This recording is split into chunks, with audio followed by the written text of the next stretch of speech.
Assalamualaikum warahmatullahi wabarakatuh. Kembali lagi di channel Didik File. Pada hari ini saya mencoba menanggapi dari komentar kawan-kawan YouTuber, adik-adik sekalian, terkait dengan sistem penilaian dan mapel pendukung prodi dalam SNBP 2025.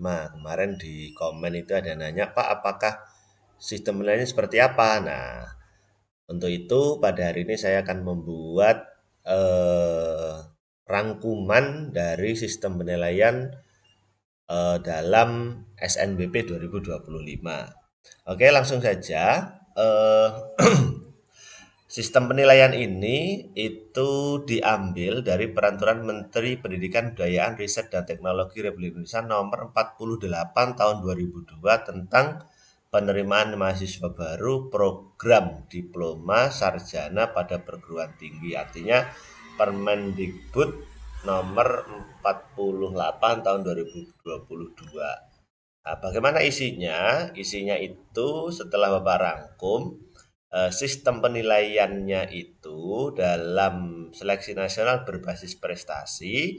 Yang pertama, bahwa penilaian itu dihitung berdasarkan rata-rata nilai rapot seluruh mata pelajaran paling sedikit 50% dari bobot penilaian. Artinya di bobot 100% total akhir penilaian itu diambil dari nilai rata-rata seluruh mata pelajaran paling sedikit 50%. Nah, berarti bisa jadi 55% atau bahkan lebih, karena di situ keterangannya adalah paling sedikit dari seluruh mata pelajaran ya. Dari seluruh mata pelajaran yang ada di sekolah dari sekalian itu dihitung 50%. Kemudian yang 50%-nya itu dari mana gitu. Nah, 50%-nya lagi itu dibagi dalam 3 bagian.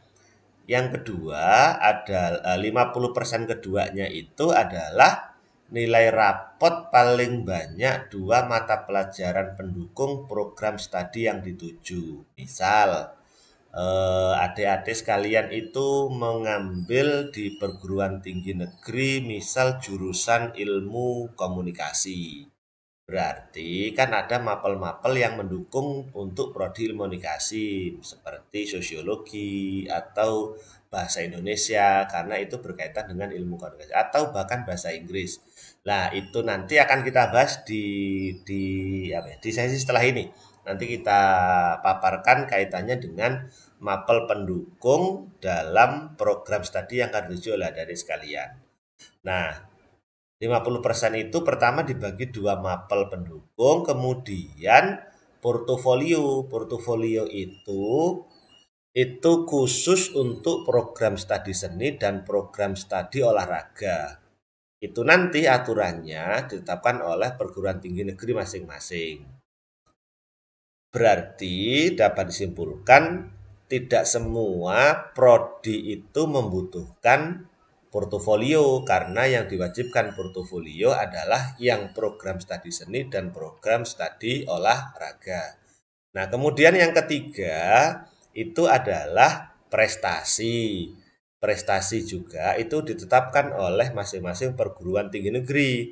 Nah, artinya 50% yang pertama adalah dari keseluruhan nilai rapot adik-adik sekalian, dan 50% itu diambil dari 2 mapel pendukung program studi, portofolio kalau Anda ngambil jurusan seni dan olahraga, dan yang ketiga adalah prestasi yang ditetapkan oleh masing-masing perguruan tinggi.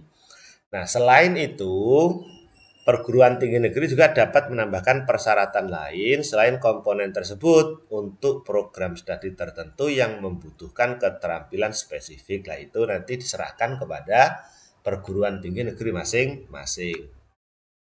Oke, lalu apa saja sih mata pelajaran pendukung dari jurusan atau prodi yang kita tuju gitu ya. Nah, ini berdasarkan keputusan Menteri Pendidikan, Kebudayaan, Riset, dan Teknologi Menristek Dikti Republik Indonesia nomor 345/M/2022. Nah, mapel pendukungnya ini bisa dilihat di layar. Misal rumpun ilmu humaniora itu kelompok program studi nomor 1 seni gitu ya.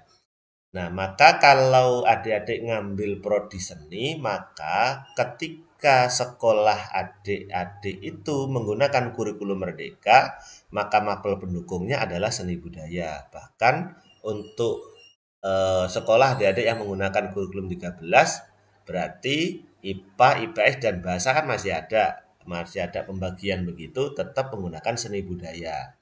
Nah, contoh yang sangat konkret itu di nomor 5 nih, di filsafat. Maka mapel pendukungnya kalau kurikulum merdeka menggunakan sosiologi di sini. Ini ada sosiologi. Kalau menggunakan kurikulum 13 ada di jurusan IPA, maka jurusan program studi filsafat itu mapel pendukungnya adalah sejarah Indonesia. Kalau ada di jurusan IPS, maka mapel pendukungnya adalah sosiologi. Kalau ada di jurusan bahasa, maka mapel pendukungnya itu adalah antropologi.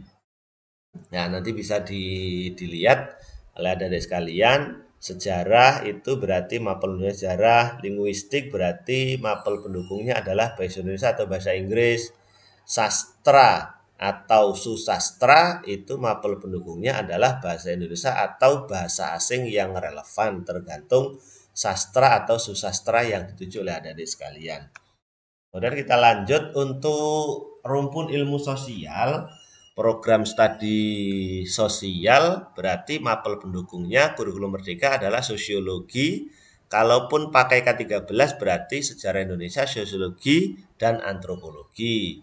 Ada ekonomi berarti mapel pendukungnya kurikulum merdeka adalah ekonomi atau matematika. Nah, ekonomi dan atau matematika karena di awal tadi sudah Bapak jelaskan paling banyak 2 mapel pendukung. Berarti matematika juga menjadi bahan pertimbangan dalam sistem pengambilan 50% yang tadi itu. Kemudian pertahanan berarti untuk kumernya pendidikan Pancasila, untuk K13 menggunakan PPKN. Psikologi, kumer, mapel pendukungnya adalah sosiologi dan atau matematika. Hampir sama, kurikulum merdeka juga menggunakan matematika, sosiologi atau matematika sesuai dengan jurusan masing-masing. Kemudian untuk ilmu alam ada kimia. Kimia itu berarti mapel pendukungnya kimia itu sendiri. Kalau Anda jurusannya IPS berarti matematika juga sebagai bahan pertimbangan ketika dari sekalian mengambil prodi kimia gitu ya. Kemudian ilmu atau sains kebumian itu kalau kumer mapel pendukungnya adalah fisika atau matematika tingkat lanjut. Maksudnya apa? Nah, di sekolah dari sekalian itu kan ada matematika wajib gitu ya. Nah, mapel pendukungnya itu matematika tingkat lanjut kalau menggunakan K13. Begitu juga dengan kurikulum 13. Program IPA ketika mengambil ilmu atau sains kebumian, maka mapel pendukungnya adalah fisika dan atau matematika dari kelompok peminatan MIPA. Bisa dianggap matematika tingkat lanjut. Kemudian di IPS juga ada matematika karena itu bukan materi wajibnya di IPS, maka menjadi program pendukung kan begitu, termasuk bahasa juga matematika. Kemudian ke-12 ada ilmu atau sains kelautan, maka pendukungnya kumer biologi, IPS menggunakan matematika atau geografi. Karena sains berkaitan juga dengan matematika dan atau berkaitan juga dengan geografi kan begitu. Kemudian nomor 13 ada program studi biologi. Maka untuk kumernya pendukungnya adalah biologi, K13 IPA biologi lah, IPS dan bahasa menggunakan matematika sebagai mapel pendukung. Biofisika menggunakan fisika, kemudian IPS dan bahasa menggunakan matematika. Begitu juga dengan fisika itu sendiri, maka mapel pendukungnya adalah fisika juga matematika untuk program IPS dan bahasa. astronomi menggunakan fisika atau matematika tingkat lanjut untuk kurikulum merdeka. IPA sama menggunakan fisika atau matematika lanjut, dan IPS bahasa menggunakan matematika.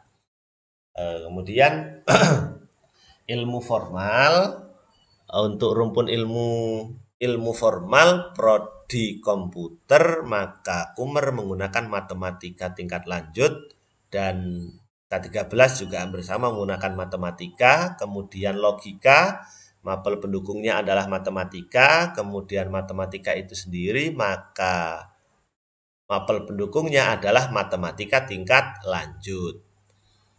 Kalau IPS dan bahasa menggunakan matematika yang umum gitu ya. Kemudian kalau adik-adik mengambil ilmu terapan, seperti ilmu dan sains pertanian, karena pertanian sains itu mapel pendukungnya adalah biologi dan matematika, peternakan biologi matematika, sains dan sains ilmu perikanan adalah biologi matematika, arsitektur matematika atau fisika, kemudian perencanaan wilayah ekonomi atau matematika, desain berarti seni budaya dan atau matematika. Kemudian sains akuntansi, ekonomi matematika, sains manajemen, ekonomi matematika, logistik sama ekonomi matematika, administrasi bisnis, ekonomi matematika, bisnis juga begitu, ekonomi matematika, ilmu atau sains komunikasi berarti karena komunikasi makhluk sosial, untuk Kumernya diambilkan dari sosiologi, IPA-nya bisa pakai bahasa Indonesia, IPS bahasa, sosiologi, dan antropologi. Kemudian kalau adik-adik ngambil prodi pendidikan, maka untuk Kumer paling banyak satu mata pelajaran pendukung yang relevan dengan program studi kependidikannya.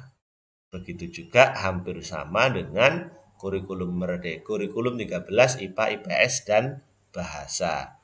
Artinya misal adik-adik mengambil jurusan matematika gitu ya, atau ilmu pendidikan matematika gitu, maka paling banyak satu pelajaran pendukung yang relevan dengan studi kependidikannya gitu.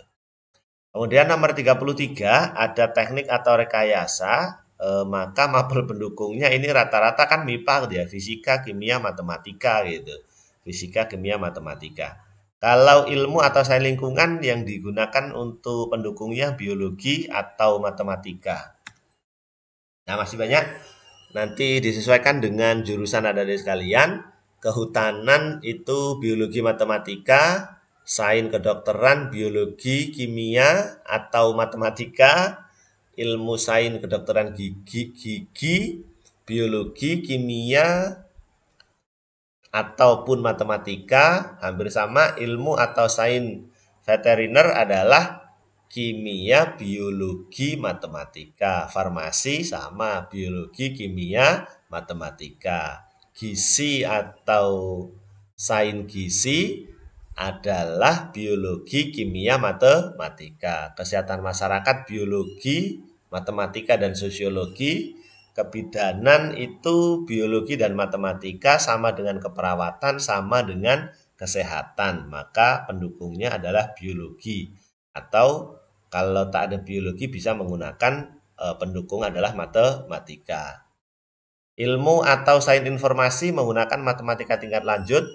Kemudian hukum menggunakan sosiologi atau pendidikan Pancasila. Kalau K13 masih PPKN ya. Kemudian sosiologi juga sebagai mapel pendukungnya. Ilmu sains, ilmu atau sains militer menggunakan sosiologi, PKN, kemudian urusan publik sama sosiologi dan PKN sebagai mapel pendukung. Kalau ilmu dan sains keolahragaan berarti PJOK atau biologi, pendidikan jasmani, olahraga, dan kesehatan. Pariwisata menggunakan ekonomi, matematika, kemudian transportasi menggunakan matematika lanjut atau matematika umum untuk IPS dan bahasa. Bioteknologi itu menggunakan biologi atau matematika, geografi atau geografi lingkungan menggunakan geografi atau matematika, atau kalau IPA berarti menggunakan fisika atau matematika. Gitu ya. Informatika medis menggunakan biologi atau matematika tingkat lanjut, kemudian konservasi biologi dan seterusnya, konservasi hewan liar, konservasi hutan itu menggunakan biologi atau matematika. Kalau Anda ngambil program studi teknologi pangan atau teknologi hasil pertanian, peternakan, perikanan, maka mapel pendukungnya adalah kimia atau biologi, atau kalau K13 bisa menggunakan matematika. Terakhir, kalau prodi adik-adik sekalian itu adalah sains data, maka pendukungnya Kumer adalah matematika tingkat lanjut. Kalau K13 IPS dan bahasa menggunakan matematika umum. Sains perkopian, mapel pendukungnya biologi dan matematika. Studi humanitas itu sosiologi, PKN, atau bisa jadi antropologi. Nah, ini nanti menjadi bahan pertimbangan adik-adik sekalian dalam menentukan PTN dan program studi yang akan adik tuju. Coba dicek rapotnya, nilai yang paling besar apa, dan mapel pendukungnya apa, kan begitu. Dilihat eligible-nya ranking berapa, mapel pendukungnya apa yang besar untuk mendukung sesuai dengan prodi yang ingin adik-adik tuju gitu ya. Nah, 50% tadi itu kan diambilkan dari 2 mapel pendukung, kemudian yang kedua adalah portofolio. Portofolio itu kan hanya program studi seni dan program olahraga, dan itu tentunya ditetapkan oleh PTN masing-masing. Nanti tinggal dipantau adik-adik sekalian sesuai perguruan tinggi yang adik-adik lamar dalam SNBP gitu ya. Nanti dipantau webnya. Hanya secara umum, ini Bapak kasih contoh, contoh isi portofolio dalam Dikavi itu nanti dibuat PowerPoint gitu ya, ditampilkan. Nah, gambarnya apa? Di situ ada covernya, cover dirimu, biodatamu, kemudian ada gambar naratif, gambar komposisi, gambar terbaik atau terpilih, kemudian ada deskripsinya gambar terbaik itu, dan yang paling penting di nomor 5 adalah pernyataan keaslian dan orisinalitas yang ditandatangan bermaterai 10.000 sebagai bukti bahwa karya itu asli punya adik-adik sekalian gitu ya. Nah, maka isinya surat pernyataan keaslian gambar naratif, kemudian satu gambar naratif, kemudian karya terbaik, kemudian lampiran sertifikasi atau keterangan resmi dari panitia penyelenggara kompetisi yang memenangkan kompetisi atau pernah berpartisipasi dalam kompetisi, itu pun bila ada gitu ya. Nah, semua itu nanti dilihat saja di aturan masing-masing perguruan tinggi bisa berbeda. Yang ketiga, 50% itu kan dibagi. Yang ketiga adalah prestasi. Prestasi juga ditentukan oleh masing-masing perguruan tinggi negeri. Namun secara umum bisa disimpulkan bahwa prestasi dalam SNBP itu dibagi dua. Satu, prestasi akademik, dan prestasi non-akademik yang diraih siswa selama di sekolah. Ini artinya di sekolah itu 3 tahun terakhir ya, ketika adik-adik sekalian di SMA. Jangan di SD, SMP dimasukin, nah ini nggak dihitung. Karena yang diambil itu hanya, yang dimasukkan itu sesuai aturan tahun lalu 3 sertifikat terbaik. Bapak cari di aturan tahun ini yang untuk prestasi belum keluar, artinya ini menjadi gambaran bahwa 3 prestasi terbaik. Terbaiknya dari mana? Prestasi tersebut diraih siswa selama di sekolah dan harus berjenjang seperti tingkat kabupaten, provinsi, nasional, dan bahkan internasional. Artinya sudah jelas di aturan tahun lalu itu minimal di tingkat kabupaten. Pak, kalau kami punyanya tingkat kecamatan gitu ya, kan yang diminta 3 tertinggi gitu ya. Kemudian adanya tingkat kecamatan, Pak. Ya, secara hitung-hitungan kampus menghitung di tingkat kabupaten begitu ya, secara umum itu. Tapi kalaupun memang tidak ada prestasi yang setara kabupaten ke atas, ada di tingkat kecamatan, ya monggo saja lah. Artinya Siapa tahu perguruan tinggi itu juga mempertimbangkan, oh lumayan ada sertifikat yang lain dan seterusnya. Bahkan ada yang pernah bertanya, Pak bagaimana kalau peringkat kelas gitu atau pengurus OSIS gitu ya. Kalau peringkat kelas nampaknya enggak perlu lah ya, karena Anda masuk di eligible itu karena Anda memang peringkat kelas gitu, kemudian di kan. Nggak mungkin Anda yang nggak peringkat kemudian masuk di eligible, kemudian ikut daftar di SNBP. Tentunya sudah ketolak di sekolah masing-masing begitu ya. Nah, maka prestasi akademik dan non-akademik itu selevel kabupaten, provinsi, nasional, dan internasional. Lah, untuk pembagiannya prestasi akademik dan non-akademik nanti seperti apa? Kita tunggu rilis selanjutnya karena ini videonya sudah terlalu panjang gitu ya. Oke, begitu saja penjelasan dari Bapak. Mudah-mudahan menambah wawasan, bermanfaat. Adik-adik sekalian bisa hitung-hitungan nilai rapor saya berapa, mapel pendukungnya berapa, prestasi saya berapa. Kalau saya mau ngambil seni berarti portofolionya harus segera saya pikirkan, atau ngambil olahraga berarti portofolionya juga harus difikirkan. Dan yang terakhir coba dilihat kembali prestasi yang Anda miliki baik akademik maupun non-akademik. Kita tunggu rilis video selanjutnya terkait dengan prestasi ini, kita bahas detail satu persatu. Mudah-mudahan informasi ini memberikan manfaat. Bapak akhiri, wassalamualaikum warahmatullahi wabarakatuh.